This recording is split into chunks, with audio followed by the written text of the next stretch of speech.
면 어디부터 물이 안 나옵니까? 당연히 꼭대기층부터죠. 우리 몸도 똑같습니다. 심장에서 나온 혈액이 온몸을 돌아야 하는데 다리는 심장에서 가장 멀리 떨어져 있습니다. 게다가 중력을 거슬러 올라와야 하는 부위이기도 하죠. 그래서 혈액 공급이 조금만 불안정해져도 다리에서 가장 먼저 증상이 나타나는 겁니다. 마치 수압 약한 아파트 꼭대기층처럼요. 두 번째 이유는 뇌의 교차 신경 시스템 때문입니다. 이건 정말 중요한 내용인데요. 우리 뇌는 좌우가 교차해서 몸을 조절합니다. 왼쪽 뇌는 오른쪽 몸을, 오른쪽 뇌는 왼쪽 몸을 담당하죠. 그런데 왜 교차할까요? 이건 진화 과정에서 생긴 우리 신경계의 특징입니다. 뇌에서 내려가는 운동신경과 올라오는 감각신경이 목뼈 부분에서 교차하기 때문이에요. 그래서 왼쪽 뇌혈관에 문제가 생기면 오른쪽 다리에 증상이 나타나고 오른쪽 뇌혈관에 문제가 생기면 왼쪽 다리에 이상이 생기는 겁니다.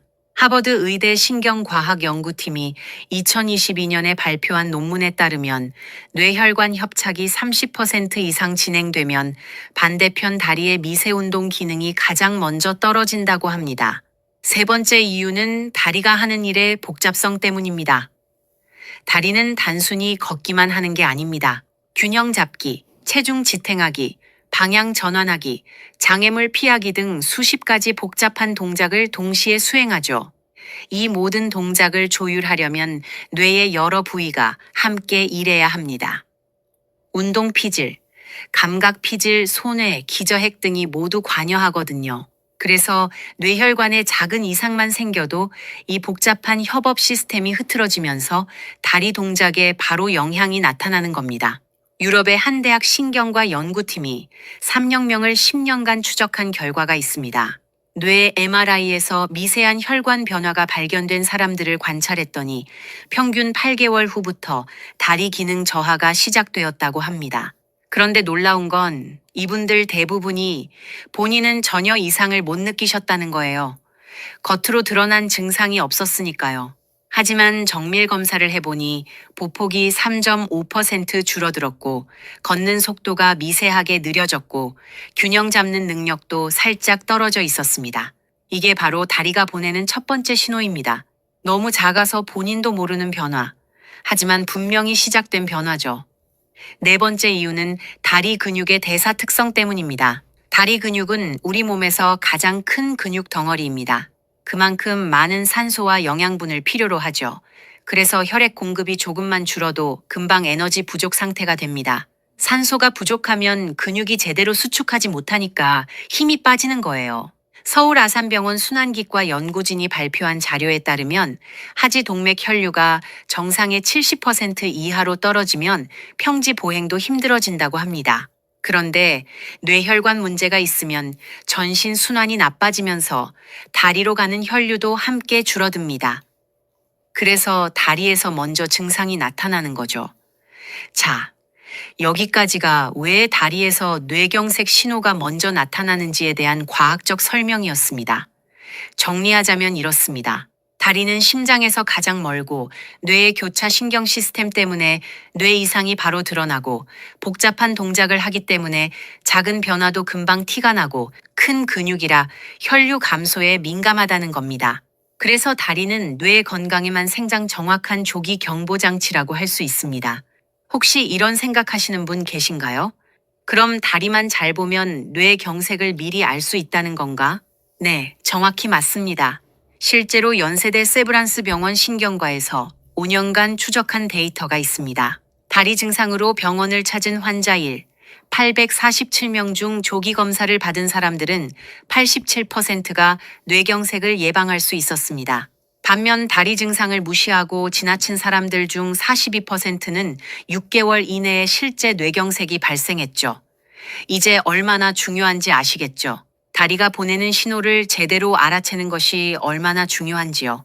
자, 그럼 이제 본격적으로 다리에서 나타나는 7가지 뇌경색 전조 신호를 하나씩 자세히 알아보겠습니다. 여러분, 지금부터 제가 말씀드리는 증상 중에서 단 하나라도 경험하신 적이 있다면 반드시 메모하시기 바랍니다. 그리고 영상이 끝난 후 바로 병원 예약을 하셔야 합니다. 농담이 아닙니다. 정말 생명이 걸린 문제니까요. 첫 번째 신호는 한쪽 다리의 갑작스러운 힘 빠짐입니다. 여러분, 이런 경험 있으십니까? 계단을 오르다가 갑자기 한쪽 다리에만 힘이 쑥 빠져서 주저앉을 뻔한 적, 의자에서 일어설 때 유독 한쪽 다리만 힘이 안 들어가는 적, 아니면 평소에 잘 걷다가 갑자기 한쪽 다리가 휘청하는 적, 많은 분들이 이럴 때 이렇게 생각하십니다. 아, 오늘 피곤해서 그런가 보다. 어제 잠을 못 자서 그런가 보다.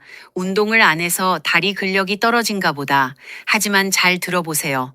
운동 부족으로 다리가 약해지는 건 양쪽 다리가 함께 점진적으로 힘이 빠지는 겁니다. 그리고 걸으면 걸을수록 점점 더 지쳐가는 양상으로 나타나죠. 하지만 뇌혈관 문제로 생기는 힘 빠짐은 전혀 다릅니다. 첫째, 한쪽 다리에만 나타납니다. 오른쪽이면 오른쪽, 왼쪽이면 왼쪽. 명확하게 한쪽이에요. 둘째, 갑작스럽습니다. 뚝 하고 힘이 빠지는 느낌. 마치 전기 코드를 뽑은 것처럼 갑자기 힘이 사라지죠. 셋째, 쉬어도 금방 회복되지 않습니다. 운동으로 피곤한 건 앉아서 5분만 쉬면 괜찮아지는데 이건 그렇지 않아요. 넷째, 같은 쪽에서 반복됩니다. 오늘 오른쪽 다리, 내일 왼쪽 다리, 이런 식이 아니라 계속 같은 쪽에서 문제가 생기죠. 해외 한 대학병원 신경과 연구팀이 2021년에 발표한 연구가 있습니다. 일과성, 허혈 발작 환자 420명을 분석했더니 발작 전 평균 4주 사이에 94%가 한쪽 다리 힘 빠짐을 경험했다고 합니다. 더 놀라운 건 그중 82%가 그 증상을 병원에 말하지 않았다는 거예요. 왜냐하면 금방 괜찮아졌으니까요. 하지만 그게 바로 함정입니다. 일시적으로 괜찮아진 것처럼 보여도 뇌혈관은 이미 위험 신호를 보내고 있었던 겁니다. 마치 화재 경보기가 잠깐 울렸다가 꺼진 것처럼요. 경보가 꺼졌다고 해서 불이 안 난 게 아니잖아요. 실제로 이분들 중 38%가 4주 이내에 실제 뇌경색으로 입원했습니다. 여러분, 이제 얼마나 위험한지 아시겠죠? 그럼 어떻게 구별할 수 있을까요? 단순한 피로와 뇌경색 전조 증상을 어떻게 구별하느냐는 거죠. 간단한 방법이 있습니다. 의자에 앉았다가 일어날 때 양손을 가슴에 모으고 팔을 쓰지 말고 일어나 보세요. 양쪽 다리 힘이 똑같이 들어가나요? 아니면 한쪽이 유난히 약한가요? 만약 한쪽 다리에만 힘이 약하다는 느낌이 든다면, 그리고 그게 반복된다면 절대 그냥 넘기시면 안 됩니다. 두 번째 신호는 다리의 저림과 감각 이상입니다. 여러분, 발바닥 감각이 이상하신 적 있으십니까? 뜨거운 물에 발을 담갔는데 덜 뜨겁게 느껴진다든지, 차가운 바닥을 밟았는데 감각이 무디다든지, 아니면 발바닥 촉감이 이상해서 마치 두꺼운 양말을 신은 것 같은 느낌. 많은 환자분들이 이렇게 표현하십니다. 맨발인데 양말을 신은 것 같아요. 발바닥에 솜을 깔고 걷는 느낌이에요. 발이 남의 발 같아요. 이게 바로 감각 이상입니다. 그런데 여기서 중요한 건 이 저림이 일반적인 말초신경 문제와는 다르다는 점입니다. 허리 디스크나 신경이 눌려서 생기는 저림은 어떤 특징이 있을까요? 첫째, 발끝에서 시작해서 발목 종아리 쪽으로 서서히 퍼져 올라갑니다. 마치 양말 신는 범위처럼요. 둘째, 허리를 숙이거나 오래 앉아 있을 때 심해졌다가 자세를 바꾸면 좀 나아집니다. 셋째, 저린 범위가 비교적 명확합니다. 척추신경이 지배하는 영역을 따라 저리거든요. 넷째, 대부분 양쪽 다리에 나타나거나 한쪽이라도 저림 부위가 일정합니다. 하지만 뇌혈관 문제로 오는 저림은 양상이 완전히 다릅니다. 첫째, 갑작스럽습니다. 어제까지 멀쩡했는데 오늘 갑자기 저린 거예요. 둘째, 한쪽 다리 전체에 나타나는 경우가 많습니다. 발끝에서부터 허벅지까지 한쪽 전체가 이상하다는 느낌. 셋째, 자세와 상관이 없습니다. 누워 있어도 저리고, 앉아 있어도 저리고, 걸어 다녀도 저려요. 넷째, 감각이 둔해지거나 과민해지는 두 가지 형태로 나타납니다. 어떤 분은 감각이 무뎌지고, 어떤 분은 오히려 조금만 닿아도 너무 예민하게 느껴진다고 하죠. 왜 이런 일이 생길까요? 우리 뇌의 두정엽이라는 부분이 감각을 처리합니다. 발에서 올라온 촉각, 온도, 통증 신호를 받아서 이게 뭔지 판단하는 거죠. 그런데 뇌혈관이 좁아지거나 막히면서 두정엽으로 가는 혈류가 줄어들면 어떻게 될까요? 뇌가 그 신호를 제대로 처리하지 못하는 겁니다. 서울대병원 신경과 연구팀이 2020년에 발표한 연구에 따르면 뇌경색 환자의 67%가 발병 전 2, 8주 사이에 다리 감각 이상을 경험했다고 합니다. 더욱 주목할 점은 이 감각 이상이 나타난 환자 중 73%가 실제 뇌경색 발생 시 같은 쪽 다리에 마비가 왔다는 겁니다. 다시 말해 저림이 온쪽 다리가 나중에 마비될 가능성이 매우 높다는 뜻이죠. 그래서 한쪽 다리에 이상한 저림이나 감각 변화가 생겼다면 절대 그냥 넘기시면 안 됩니다. 세 번째 신호는 다리를 질질 끄는 보행입니다. 의학 용어로는 조카수라고 부릅니다. 발목을 들어 올리는 힘이 약해져서 발끝이 바닥에 끌리는 증상이죠. 여러분 이런 경험 있으십니까? 걸을 때 한쪽 발이 자꾸 바닥에 끌리는 느낌, 신발 앞부분이 유난히 빨리 닳는 것, 계단 턱에 발끝이 자꾸 걸리는 것. 문제는 본인은 잘 모르는 경우가 많다는 겁니다. 대신 가족들이 먼저 눈치챕니다. 요즘 걸음걸이가 이상하다. 발을 끄는 소리가 난다. 한쪽 다리를 절뚝거리는 것 같다. 정상적으로 걸을 때는 발목 근육이 발끝을 들어 올려 바닥에 걸리지 않게 해줍니다. 그런데 뇌에서 내려오는 운동 신호가 제대로 전달되지 않으면 발목을 들어 올리는 힘이 약해지는 거죠. 본격적인 여름은 시작도 안 했는데 벌써부터 이러면 어떡해? 그런 지성인들을 위한 여름용 쿠션 발견! 오늘 제가 스케줄이 좀 많이 빡센 편인데 이걸로 한번 버텨볼게요. 한 번에 느꼈습니다. 그래서 발끝이 바닥에 끌리고 그 소리가 나고 신발이 빨리 닳게 되는 겁니다. 실제로 한 환자분 이야기를 들려드리겠습니다. 71세 남성 환자였는데 부인이 남편 신발이 이상하다며 데려오셨어요. 같은 신발을 신는데 오른쪽 신발만 앞창이 6개월 만에 다 닳아버렸다는 겁니다. 처음에는 걸음걸이 습관 때문이라고 생각했는데 부인 말씀이 예전에는 그렇지 않았다는 거예요.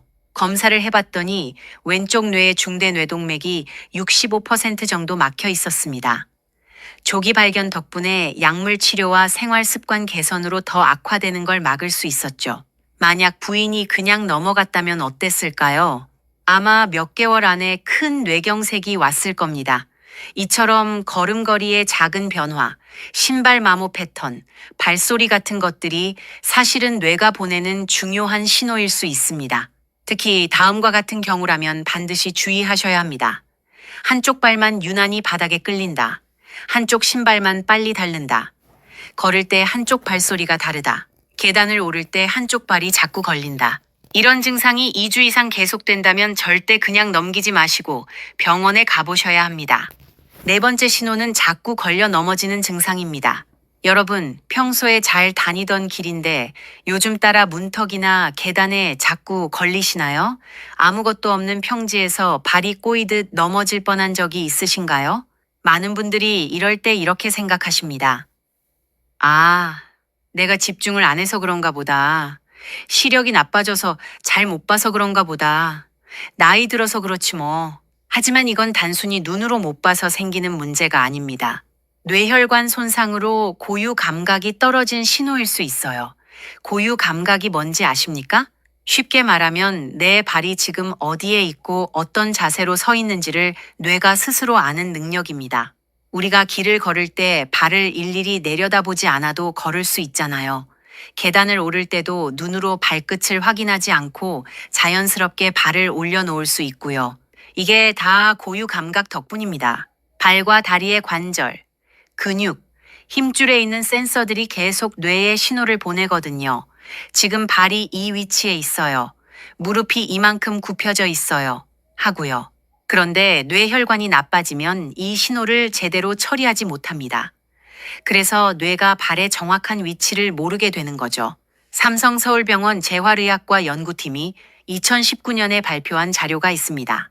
뇌경색 후 재활 중인 환자 320명을 분석했더니 92%가 발병 전부터 고유 감각 저하가 있었다고 합니다. 더 놀라운 건 이 고유 감각 저하가 평균 3.5개월 전부터 시작되었다는 거예요. 하지만 환자분들 대부분이 그걸 몰랐죠. 왜냐하면 고유 감각이 떨어지는 건 아프거나 불편한 게 아니라 그냥 자꾸 걸려 넘어지는 것처럼 나타나니까요. 문제는 이런 낙상이 단순히 넘어지는 걸로 끝나지 않는다는 겁니다. 특히 70대 이상 어르신들의 경우 한 번 넘어지면 엉덩이 골절이나 척추 골절로 이어지기 쉽습니다. 그리고 그게 장기간 와병으로 이어지고 결국 폐렴이나 욕창 같은 합병증으로 사망에 이를 수도 있죠. 질병관리청 통계에 따르면 65세 이상 어르신 낙상 사고의 23%가 뇌혈관 질환과 관련이 있다고 합니다. 그러니까 자꾸 넘어진다는 건 단순히 조심성이 없어서가 아니라 뇌가 보내는 위험 신호일 수 있다는 겁니다. 5번째 신호는 다리 떨림과 원치 않는 움직임입니다. 여러분, 가만히 있으려고 하는데 다리가 자꾸 달달 떨리시나요? 내가 움직이려고 한 게 아닌데 다리가 저절로 움찔거리나요? 물론 누구나 피곤하거나 긴장했을 때 다리가 잠깐 떨릴 수 있습니다. 커피를 많이 마셨거나 스트레스를 받았거나 잠을 못 잤을 때도 그럴 수 있죠. 하지만 이런 경우는 금방 멈추고 쉬면 사라집니다. 뇌혈관 문제로 생기는 떨림은 양상이 다릅니다. 첫째, 원하지 않아도 반복적으로 나타납니다. 쉬어도 계속 떨리고 며칠이 지나도 계속되죠. 둘째, 특정 상황과 상관없이 나타납니다. 가만히 앉아 있을 때도, 누워 있을 때도, 걸을 때도 떨려요. 셋째, 한쪽 다리에만 나타나는 경우가 많습니다. 양쪽이 떨리는 게 아니라 오른쪽만 아니면 왼쪽만. 왜 이런 일이 생길까요? 뇌는 우리 몸의 지휘자입니다. 다리를 움직여라, 멈춰라, 힘을 줘라 하는 신호를 계속 보내죠. 그런데 뇌혈관이 좁아지거나 막히면 이 신호가 불안정해집니다. 마치 전기 신호가 들쭉날쭉. 일찍 신호를 알아채고 병원에 오셨다면 결과는 완전히 달라졌을 텐데 정말 안타까운 경우였습니다.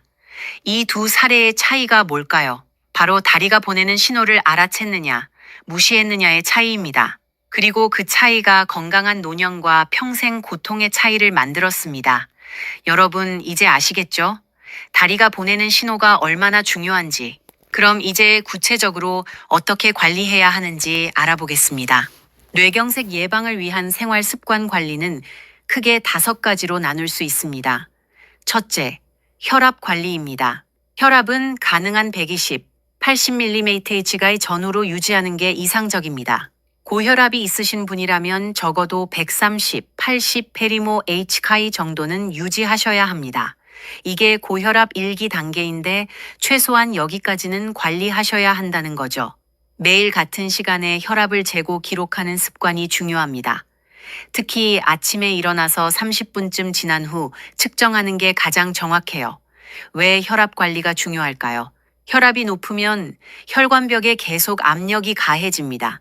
그러면 혈관벽에 작은 상처가 생기고 그 자리에 콜레스테롤이 달라붙기 시작합니다. 시간이 지나면서 이게 점점 쌓여 혈관이 좁아지게 되는 거죠. 결국 혈관이 막혀 뇌경색으로 이어지는 겁니다. 대한고혈압학회 자료에 따르면 혈압이 정상보다 10mmHg만 높아져도 뇌경색 위험이 30% 증가한다고 합니다. 둘째, 혈당 관리입니다. 건강한 분들은 공복 혈당 100mg/dl 미만, 식후 2시간 혈당 140mg/dl 미만을 유지하는 게 이상적입니다. 이미 당뇨가 있으신 분들은 의사와 상의해서 목표치를 정해야 하지만 일반적으로는 공복 혈당 130mg/dl 미만, 식후 2시간 180mg/dl 미만을 권장합니다. 왜 혈당 관리가 중요할까요? 혈당이 높으면 혈관벽이 점점 손상됩니다. 마치 설탕물이 끈적끈적한 것처럼 혈액도 끈적해지면서 혈관을 망가뜨리는 거죠. 당뇨병이 있으면 뇌경색 위험이 최소 3배 이상 높아집니다. 그래서 당뇨 환자분들은 혈당 조절이 곧 뇌혈관 보호라고 생각하시고 꾸준히 관리하셔야 합니다. 국민건강보험공단 자료를 보면 당뇨 환자 중 혈당을 잘 관리하는 그룹과 그렇지 않은 그룹의 뇌경색 발생률이 2.8배 차이가 난다고 합니다. 셋째, 콜레스테롤 관리입니다. 특히 LDL 콜레스테롤, 흔히 나쁜 콜레스테롤이라고 부르는 수치를 낮추는 게 핵심입니다. 건강한 분들은 LDL 콜레스테롤을 130mg, DL 미만으로, 심혈관 질환 위험이 있으신 분들은 100mg DL 미만으로 유지하는 게 좋습니다. 왜 LDL이 문제가 될까요? LDL은 혈관 벽에 달라붙어 기름 찌꺼기를 만듭니다. 이게 점점 쌓이면서 혈관을 좁히거나 막아버리는 거죠. 반대로 HDL 콜레스테롤은 혈관 속에 쌓인 LDL을 청소하는 역할을 해서 좋은 콜레스테롤이라고 부릅니다. 그렇다면 어떻게 해야 할까요? 먼저, 포화지방이 많은 음식을 줄이셔야 합니다. 기름진 고기, 버터, 치즈, 가공육, 튀김류 같은 거요. 대신 오메가3 지방산이 풍부한 등푸른 생선을 일주일에 2, 3번 챙겨 드세요. 연어, 고등어, 꽁치, 정어리 같은 생선이 좋습니다. 호두, 아몬드, 아마씨 같은 견과류도 좋고요. 올리브유나 카놀라유처럼 불포화 지방이 많은 기름도 LDL을 낮추고 HDL을 높이는 데 도움이 됩니다. 채소와 과일도 잊지 마세요.